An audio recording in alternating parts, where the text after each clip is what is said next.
Hi, everybody. It's Mrs. K. I'm in my music room. Thank you for watching.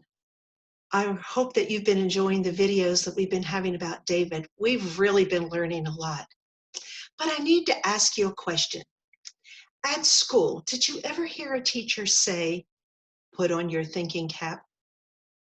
I did. So I thought today I would put on my thinking cap. There it is, thinking. Mrs. K, a thinking cap isn't a real hat. It's think with your brain. That's right. Well, what would happen if your thinking would get a little bit stinky? Then you would have a stinking thinking cap. Does that mean you're thinking about bad people or bad words or bad ideas? Nah, but I think I could show you. Here's an example of some stinking thinking. I don't get math. I'm just dumb. Really now. What about this one? I didn't get a good grade on my report card. My teacher just doesn't like me. Oh, very interesting. And what about this one? I'm not good at anything. I bet you've heard those things before too. Well, here is what stinking thinking is. It is having a negative thought or saying negative words that about yourself. And they're based on feelings, not so much on facts. Well, in today's lesson, I'm telling you up front, David had a time of stinking thinking. And while we go through the story, I would like you to figure out where we find the stinking thinking. And then we can learn to take stinking thinking, negative ideas to the trash. Now, in our last video, we learned that King Saul had been chasing David all over the place. Not because David did anything wrong, but because the king was jealous of David and wanted to get rid of him. There was that moment in the cave when David could have ended Saul, but he didn't. He knew it was not his place to act like God. God would take care of Saul. And making the right choice meant that David's going to have to stay on the run a lot longer. But David cared more about what God thought and having God's approval than making a shortcut decision to just get an easier life. Well, Saul went home for a while. But as David knew he would, the king went after David again. This time he had an army of 3,000 soldiers. And David's little army had grown to a whopping 600 guys.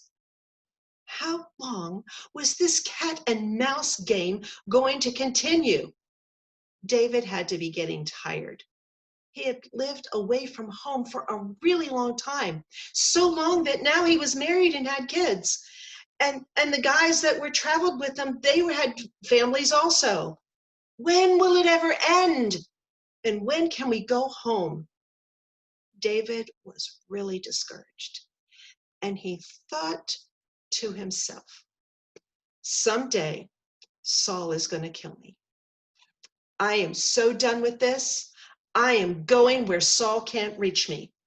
So he, his men, their families, their animals, and their belongings all moved to a place called Gath. Big deal. Yeah, it was a big deal. You see, Gath was the hometown of the giant Goliath. In other words, David and company were living with the Philistines. I remember hearing that word before, the Philistines. Oh, they were enemies of the Israelites. Why did David move there? Because he knew that Saul wouldn't chase him anymore. And he figured that he could trick the Philistines into thinking that he was on their side. And it worked. Saul didn't chase him anymore. And King Achish believed that David had defected. He thought David had actually joined the Philistines against the Israelites. Peace at last. No problems. Life was good. Just chilling here. And for 1 year and 4 months, life was just fine. But David and his men really hadn't joined the Philistines. In fact, on the sly, they were out raiding some other Philistine towns, and they didn't get caught.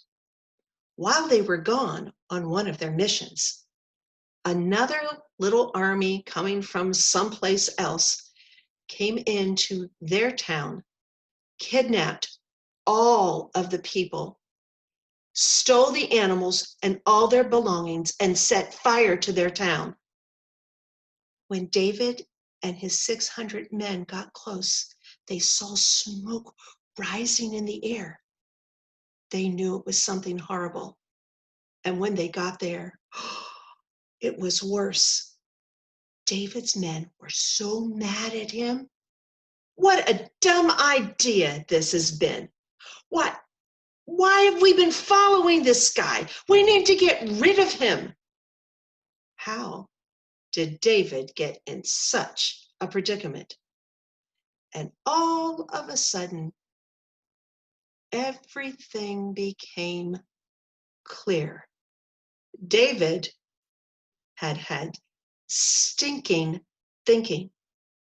Do you know what it is? Did you hear it when I said it? He thought to himself, someday Saul will kill me.